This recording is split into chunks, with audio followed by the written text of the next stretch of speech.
अभी इनके मुंह में कालिक पोतकर गधे पर बैठाकर पूरे राज्य में घुमाया जाए। दीपक अपने खेत में काम कर रहा था। माथे से पसीना टपक रहा था। तभी पास से भारी आवाज आई। दीपक, ओ दीपक, हाँ कहिए सरकार, कुछ काम था क्या? कब तक यूं मिट्टी में हाथ पांव रगड़ते रहोगे? अरे कुछ और काम क्यों नहीं करते? सरकार, मैं मेहनत कश आदमी हूँ। खेत जोतना मेरा धर्म है, मुझे इसमें कोई शर्म नहीं। यही मेरे घर का सहारा है। लेकिन सुनो, ये जमीन जिस पर तुम हल चला रहे हो, अब वो तुम्हारी नहीं है। ये अब राजा देवराज की है। पूरे राज्य की जमीन अब महल की है, समझे? सरकार, ये जमीन मेरे पुरखों की निशानी है। इस मिट्टी में मेरी माँ का आशीर्वाद है और बापू का खून पसीना बहा है। इसे मैं कैसे छोड़ दूं? ज्यादा जुबान मत चलाओ। मेरा एक इशारा और राजा साहब तुम्हारी जमीन छीन लेंगे। मैं राजा देवराज को जानता हूँ। वो न्यायप्रिय हैं और प्रजा से प्यार करते हैं। वो कभी किसी गरीब का हक नहीं छीनेंगे। समझा दो अपने आप को, वरना पछताना पड़ेगा। ये मेरी आखिरी चेतावनी है। इतना कहकर महामंत्री वहां से गुस्से में चलता बना। दीपक जमीन की ओर देखता है और अपने आप से कहता है, मैं इस मिट्टी को नहीं छोड़ सकता। ये सिर्फ जमीन नहीं, मेरी पहचान है। उसी रात मंत्री ने उसके भाई सोहन को अकेले में बुलाता है। सोहन, अपने भाई का असली रंग अब तुमने भी देख ही लिया होगा।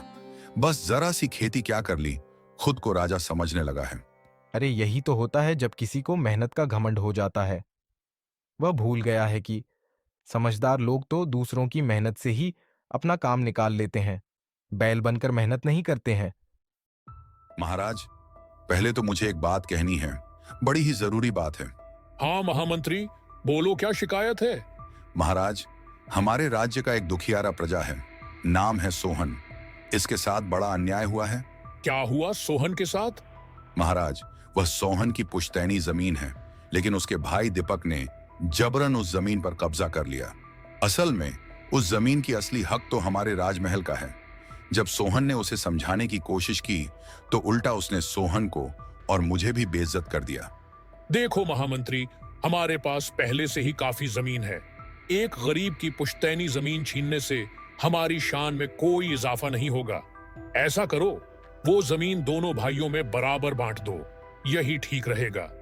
लेकिन महाराज, वो खेती किसानी नहीं कर सकता। जमीन मेरे काम की है।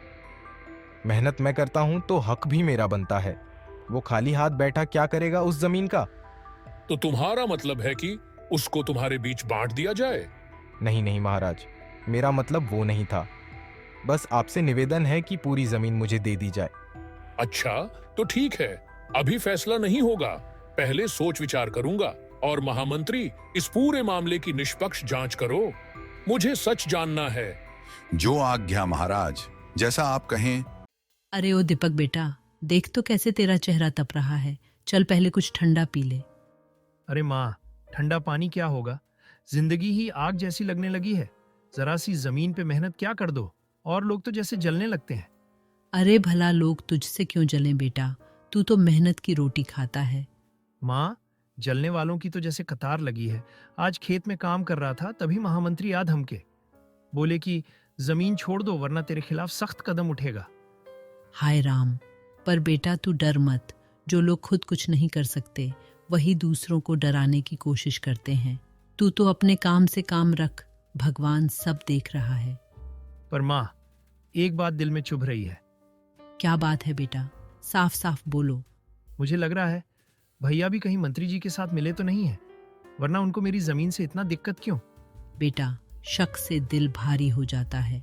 तू सच्चा है, मेहनती है, भगवान सबका हिसाब रखता है। तू बस अपने कर्म पे अडिग रह। हाँ माँ, तेरी बातों में ही सुकून है, मैं वही करूंगा। फिर दीपक आराम करने चल जाता है। तभी उसके दोनों भाई सोहन और विक्रम घर आते हैं। शर्म नहीं आती तुम लोगों को? खुद कोई काम नहीं करते और जो बेटा पसीना बहाकर 2 रोटी कमाता है उसके रास्ते में कांटे बिछाते हो। अरे माँ, ज्यादा ज्ञान मत दो।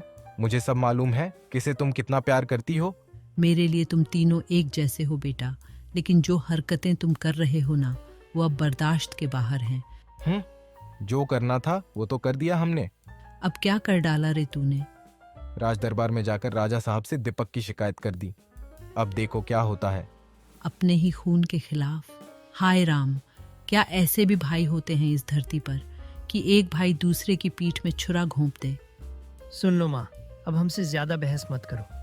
महामंत्री हमारे अपने दोस्त हैं, चाहे तो पूरा खेत अभी खाली करवा लें। भूल गए हो क्या, ऊपर वाला भी बैठा है और मैं भी अभी जिंदा हूँ। तुम्हारे पास क्या है माँ? तुम्हारे बस की कुछ नहीं। बस इतना जान लो बेटा, अगर तुम लोग ऐसे ही अंधे रास्ते पर चलते रहे तो पछताने का वक्त दूर नहीं। सच चाहे कितना भी दबा दो, लेकिन एक दिन वो सूरज की तरह निकलता है। कौन जीतेगा, वक्त बताएगा। महाराज, आप कुछ परेशान लग रहे हो आज। सब ठीक ठाक तो है ना? समझ नहीं आ रहा रानी साहिब, कौन सही है और कौन गलत, सब गड़बड़ लग रहा है आजकल। ऐसी कौन सी बात हो गई है जो आपको इतना बेचैन कर रही है? दीपक का भाई सोहन, वो महामंत्री के संग आकर दीपक के खिलाफ बोल गया। तो आपने क्या फैसला सुनाया? अब तक तो कुछ नहीं बोला, मन उलझा पड़ा है, समझ नहीं आता किसका साथ दूं। देखिए महाराज, मैं सब बात तो नहीं जानती, लेकिन एक बात कहूंगी। फैसला करने से पहले अच्छे से सोच विचार करिए। हर पहलू पर गौर करना जरूरी है। आप सही कह रही हो।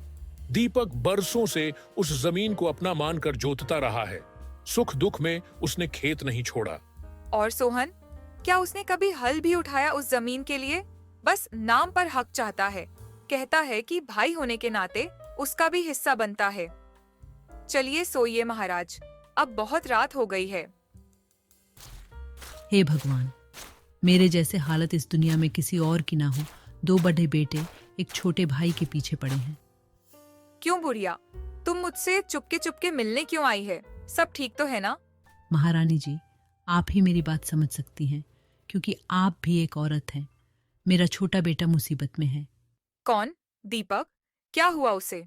दीपक सीधा साधा लड़का है, मगर मेरा बड़ा बेटा सोहन और उसके साथ विक्रम, दोनों की नीयत खराब हो गई है। मंत्री से मेलजोल बढ़ा रहे हैं और मेरे भोले दीपक को फंसाने की साजिश रच रहे हैं। ये तो बड़ी बात है।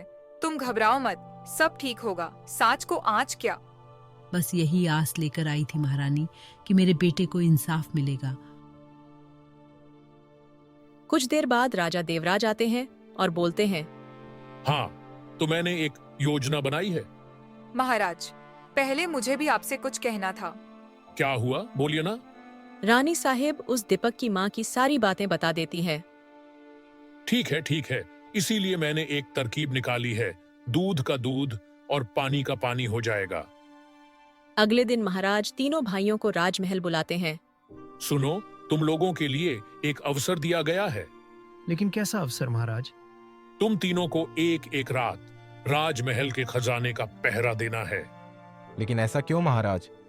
अगर अच्छा काम करोगे तो हमेशा के लिए राजमहल का सदस्य बन जाओगे।